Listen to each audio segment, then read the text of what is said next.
All right, guys. 2014 season's kicked off. I want to talk this video about my first BFL of the season, which was March 22nd on Badin Lake, just a couple days ago. And I know Badin Lake, everybody says, oh, it's so small, and it definitely is a small lake. And when you have 98 BFL crazy bass fishing addicted individuals out there running, a lake that size fishes small. You will have to go through a couple coves before you'll find one that maybe only has one boat in it, or you stumble upon each other quite a bit. So it's actually good for you to fish lakes that small, so you get accustomed to fishing around a lot of boats. I guess that's the silver lining on fishing a lake like Badin. But the pre-fishing, I got a little pre-fishing in. The conditions that I found were classic late winter, early spring, bass I'm just screaming wanting to come up. Dogwood trees are all blooming, and you know, when the dogwood trees are blooming, that means the spawn should be kicking off and at the very next full moon, and I think it will be that way for Badin. The water temperatures that I found in the mornings were mid to 46 degree temperatures. If we had sun, it would warm it all the way up into the low 50s, 51, 52. If you get back into a cove, you'd find 53, 54, but it was still getting back in the 20s at night. So what we were experiencing is any advances that we made during the day would jump right back down to 46. What you're waiting for as an angler is to have a couple of those days where you start off at 46, go up to 52, it doesn't get that cold that night, and you only drop down to 50. Then you gain back up into the 50s a little bit. That's the magic sequence right there. If you're still dropping all the way back down here into the danger zone, the bass are still going to be pushed back out on those ledges trying to come in. So that's what I found. The only fish that I was finding were truly the first breakaway fish trying to move up into the creeks. They weren't even in the creeks, in my opinion, at least in the area that I was fishing. They were classic on the points, and especially if there was a real gentle sloping corner coming into the creek. That's where they were hanging out, going back and forth, waiting to get that good horizontal push. They were staying out here until the days got longer, temperatures got a little bit better, and every time it got cold at night, they would just back out here in a little bit more temperate main lake area.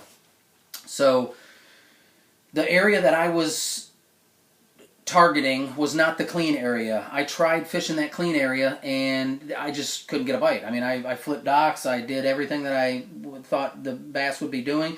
Absolutely nothing. So I finally said, well, I'm going to go over in the Stain. You know, Stain, fish got to eat the Stain too.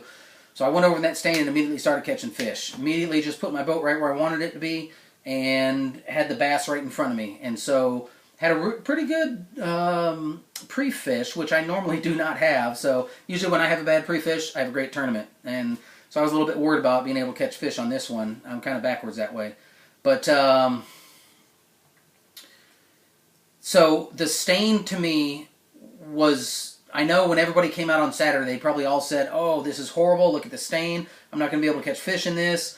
I knew the Stain was getting so much better. When I first saw the Stain, it was pretty heavy. But just before, on Friday, before the tournament, I could see that the Stain was getting more translucent. The sun was getting so much more penetration. I wish we had had a full day on Saturday of sun, but we lost it at about noon 30. So that slowed the movement of the bass to the back up a little bit. Water was up just a little bit because of a bunch of rains we'd had just prior to that. So that came into a little bit of factor, but not a whole lot. I mean, the water level was minimal at best. But what I did find, what I went into Saturday with, was throwing two baits. Obviously, you know, I'm a Strike King guy, and I'm a 1.5 fanatic. So in that stained water, this chartreuse blackback KVD 1.5 was killing them. It was killing them only if I was finding the smallest of little eyebrows off the main lake. If I turned around and said, that's the main lake right there, I was in the right area.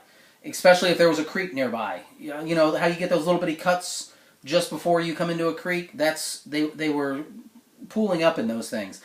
If the little eyebrow had a stump or had a floater or something in that, I would run this 1.5 by there, but you had to hit the wood. The wood was acting like a heating mechanism.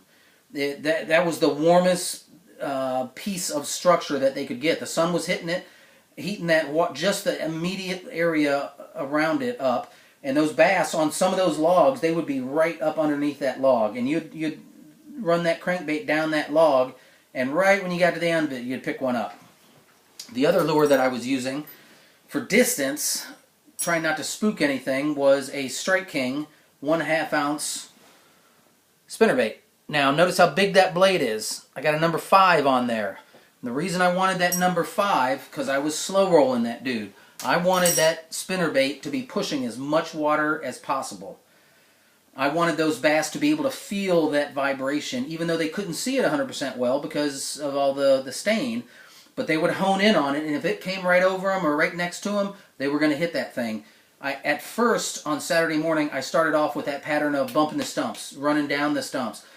I had 2 in the boat doing that, but it wasn't as violent. It wasn't as steady as it had been prior to that in my pre-fishing. So I was near my best creek, a creek that I actually caught. And don't laugh at me, but I accidentally caught a 6-pounder in pre-fishing on that crankbait. I really hate doing that. I should have had the hooks cut off. I know, but I was getting lazy and I was throwing that crankbait and I picked up that 6. But she really clued me into, hey, this is a female.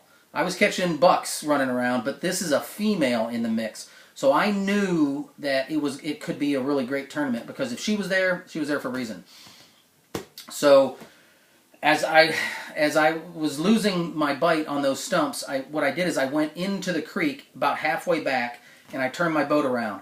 I put my boat parallel to the shoreline in 5 feet of water. I don't care if I was 40 feet away from the shoreline because there was a flat, or if I was spitting distance away from the shoreline because 5 feet was right there. I wanted to be on that 5-foot contour line because I knew that's what they were using to come into that creek. And so if I'm facing out, they're coming this way, so we should have had a train wreck. And a couple times we did. I ended up with 4 fish for 8 pounds 2 ounces. I think I came in 21st place.